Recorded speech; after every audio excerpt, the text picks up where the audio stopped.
সবাই এখন এটা তুমি গেস করো এটা কি। ইফ তুমি বলছো Dutch windmill then you correct. But মিশিগানে কি ডাচ হচ্ছে?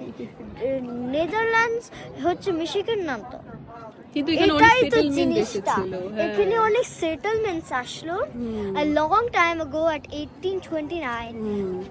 Settlements happened at Netherlands and that came to America, Michigan, and it happened right here.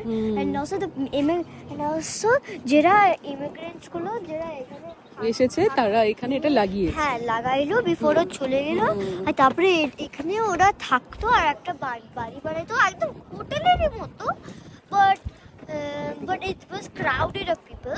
Are also তখন হোটেল ওর ওগুলা কিছু ছিল না, আর ইন ছিল, ইন ছিল ওরকমই ইন। আর আর তখন ওরা চলে গেল ওই তখন থেকে এটা এখানে থেকে গেছে।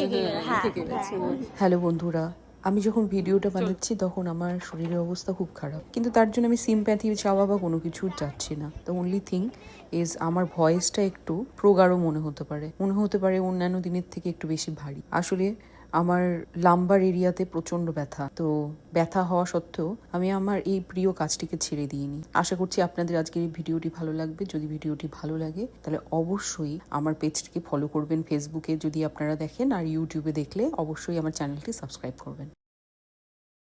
দেখতেই পাচ্ছ শ্রিয়া কতটা এক্সাইটেড ছিল। ওর অনেক দিন ধরে এইসব টিউলিপ বা টিউলিপের বাগানে যাওয়ার ইচ্ছা ছিল। তার কারণ আমিও যেখানেই যাই সেখানে ম্যাগাজিনে এখানকার টিউলিপ উৎসবগুলো দেখা যায়। আর আমাদের কাছে একটা ম্যাগাজিন ছিল আমাদের বাড়িতে, যেখানে আমরা এই হল্যান্ডের টিউলিপ উৎসব সম্পর্কে বিস্তারিত পড়তে পারি। তখন থেকে আমাদের মনটা ছুটে গিয়েছিল।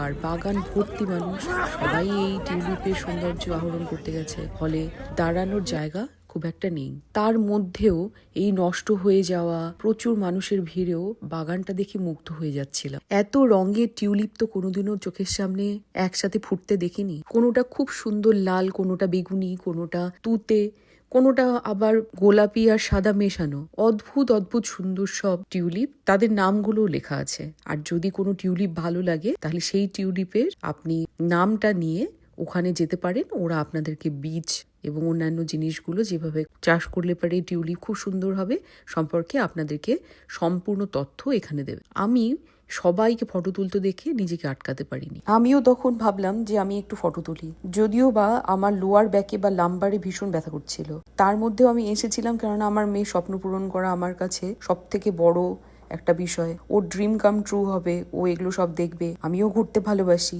সেই ভেবে আমি ভাবলাম যে একটু বসে ফটো তুলি। বসাটা অতটা কষ্ট ছিল না, যতটা ছিল একটু ঘুরে ভালো পজিশন নিয়ে ফটো তোলা। আর সেই করতে গিয়ে আমার লাগলো বেজায় বড় একটা টান না স্প্যাজম সেটা জানি না।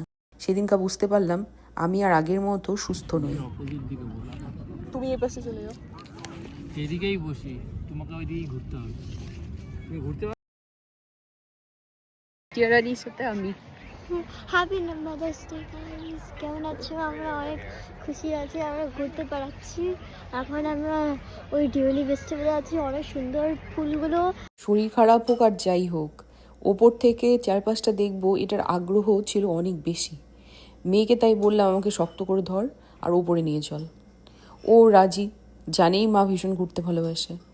হাওয়া কল এর ওপর থেকে দেখবো, এখানকার আর্কিটেক্ট কেমন আছে সেটাও দেখবো। এই ইচ্ছাটা আর এই লোভটা আমি সামলাতে পারিনি, তাই আমরা ওপরে চললাম। ওপরে উঠে অনেক কিছু দেখলাম, ওদের কালচারাল অনেকগুলো বিষয় নিয়ে ওখানে আলোচনা করছিল। তার থেকেও ভালো লাগছিল এত সুন্দর মনোরম পরিবেশে সামনের ওই জলাভূমি বা দহলা আর বাগানটিকে দেখতে। বাগানটি খুব একটা বড় ছিল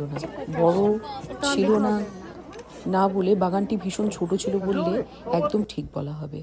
কিন্তু তবুও ঘরে বন্দি মানুষ যারা দিনের পর দিন কাজের সাথে অফিস বা স্কুলের বিভিন্ন বিষয়ে জড়িত, বা আমাদের মতো যারা গৃহিণী, যারা ঘরের কাজেই বন্দি জীবন একরকম কাটাচ্ছে, তারা এরকম হট করে ঘুরতে যাওয়ার যদি একটা সুযোগ পায় তাহলে সত্যিই মনটা ভরে ওঠে। আর অন্য দেশের কালচার সম্পর্কে যদি একটু দেখতে জানতে পারে তাহলে তো আরও ভালো লাগে। Can I click your photo? Of course. US এর বুকে এই ছোট্ট হল্যান্ডটিকে আমরা ভালো করে উপভোগ করে চললাম আরও একটি জায়গার উদ্দেশ্যে।